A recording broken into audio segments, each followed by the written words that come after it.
I put together a parlay with total odds of 7.7. Let's break it down. First pick, Morocco versus Madagascar, and here I found a very interesting bet because at first glance everything looks extremely straightforward.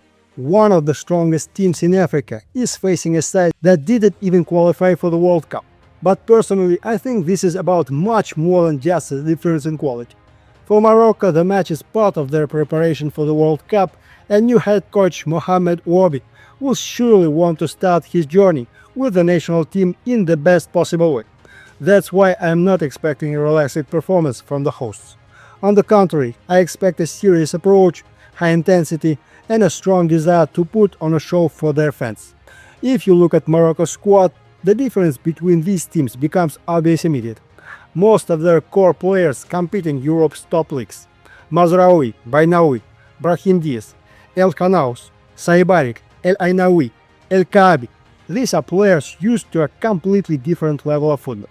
Even Hakimi's absence doesn't look like a major issue because Morocco still has one of the deepest squad on the continent. Their midfield is particularly impressive, capable of controlling possession and dictating the tempo of the match from start to finish. Up front, Brahim Diaz remains the biggest star.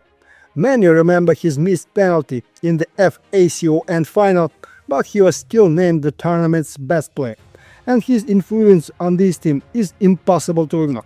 Morocco have already proven their level on the biggest stages. Their World Cup semi-final run is no longer viewed as a surprise, while their recent FACON triumph only reinforced their status as Africa's strongest national team. What impresses me most is their defense. During their title-winning FCON campaign, they conceded just 1 goal in 7 matches. That's not luck. That's a reflection of a well-built system. Guys, subscribe to my YouTube channel. I post match analysis every day and always try to help my subscribers stay profitable. I'm also always open to constructive criticism and your own betting opinions in the comments. I read every single one. Guys, here's my Telegram and my stats. I work as transparently and honestly as possible. I even pay taxes as an individual entrepreneur. I'm one of the few in this space who actually works openly and fairly. The link is in the description below. Morocco are extremely organized without the ball and rarely allow opponents to create dangerous opportunities. Now let's look to Madagascar. They had a respectable qualification campaign and finished second in their group. But every time they faced truly strong opposition, major problems appear. Losses to Ghana 1-0 and 1-3, as well as a 1-4 defeat against Mali, clearly show the limitation of this team. Yes, they have a few interesting players. Ryan Riverson remains the leader of the national team, while young El Hadari is considered a promising talent. But if we compare the individual quality of the squads, Morocco's advantage is absolutely massive. Furthermore, this match simply means more to the hosts. Morocco are preparing for the World Cup and will be working on technical combinations, partnerships, and systems. The new manager will want to gather as much information as possible about his players, so there is no reason to expect complacency. Another key factor is the difference in defensive quality. Madagascar regularly struggles against stronger teams, especially when they are put under sustained pressure. Morocco thrive in exactly those situations.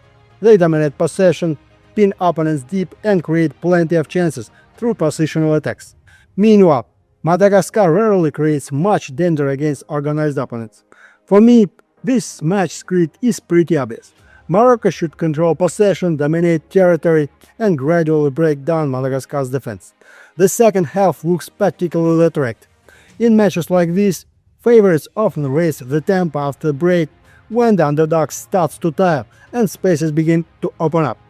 Given the difference in quality and squad depth, Morocco could become especially dangerous during the latter stages of the game. That's why for the parlay, I'm comfortable taking over 2.5 goals. The class difference is simply too big and the hosts are highly motivated. And if we are talking about a bigger odds option, for the crazy parlay, I really like Morocco team total over 2 goals in the second half at odds of 3.1. Guys, for the crazy parlay, I don't want to use my main bankroll because accumulators are always risky. That's why I usually use welcome bonuses from my partners. I signed up, made the minimum deposit, and received 5 bonus activations. Basically, I placed one high odds parlay with each bonus. If the bet wins, the bonus gets multiplied by those juicy odds and becomes part of my main bankroll, which I can then withdraw. If it loses, I'm not risking money from my main bankroll, which is always nice. The partner is official and reliable. I left the bonus link and all the conditions in the pinned message on my Telegram channel. The promotion is still active, so it's worth taking advantage of. Let's move on. Second pick, Wales versus Ghana, and here I found another very interesting bet because many people automatically see an African national team and assume it will be a difficult game for the Europeans. But if you dig a little deeper into the current form of both sides, the picture looks completely different. Personally, I think Wales come into this match in much better shape and have a great opportunity to put on a strong performance in front of their home crowd. Yes, the Welsh suffered a huge disappointment in the spring when they failed to qualify for the World Cup through the playoffs. But defeats like that often become powerful motivation for future matches. On top of that, the game is being played in Cardiff, where there will be a special atmosphere as the Football Association of Wales celebrates its 150th anniversary. It's obvious the hosts will want to give their fans something to celebrate. If you look at Wales' recent home performances, it becomes clear that they are very comfortable against teams in similar level. Victories over North Macedonia 7-1, Kazakhstan 3-1, and Iceland 4-1 were no accident. Bemali's team knows how to use home advantage and consistently create plenty of chances. It's also important that experienced defenders Ben Davies and Connor Roberts are back in the squad. Between them, they have more than 160 international appearances, and their return immediately strengthens the defense. Robert also contributes heavily going forward, making Wales even more dangerous down the flanks. In attack, Harry Wilson remains the key figure. Most of Wales' attacking play goes through him. He can both create opportunities and finish them himself from distance. It's no surprise that he finished the qualification campaign as the team's top scorer with 5 goals and 2 assists. His importance becomes even more obvious whenever he is absent. Wales simply look much less threatening without him. Now let's talk about Ghana. Technically they are a World Cup participant, but right now there are more questions than answers surrounding this team. First of all, the squad is still adapting to the ideas of Carlos Queiroz, who took charge only recently. Secondly, their performances against stronger European opposition have been concerning. Defeats to Austria 1-5 and Germany 1-2 exposed major issues both offensively and defensively. In fact, the underlying statistics were even worse than the final score suggests. Across those two matches, Ghana generated less than one expected goal, while allowing a huge number of opportunities. Conceding more than 2.5 xG against Austria and Germany speaks for itself. And that's before considering their injury situation. Semenyo is a major doubt despite being one of the Ghana's most important attacking players after an excellent season. Kudus is unavailable, while there are also concerns regarding Juku and several others. As a result, Ghana's attacking potential looks significantly weakened. But the biggest issue remains their defense. The back line is made up of players who simply aren't at the highest level, and organized opponents have repeatedly exposed those weaknesses. Wales, meanwhile, tend to play aggressively at home, especially against teams willing to give them possession.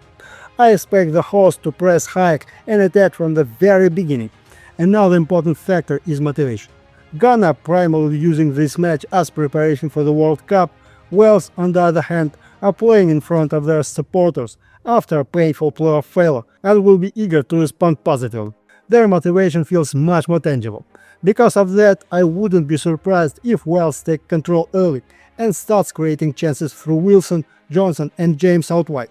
At the same time, I always approach friendly match outcomes carefully because rotation and experimentation can completely change the game. Therefore, for the parlay, I'm comfortably taking Wales team total over 1 goal. And if you want a higher odds option, for the crazy parlay, I like Wales to win combined with under 3.5 goals at odds of 2.5.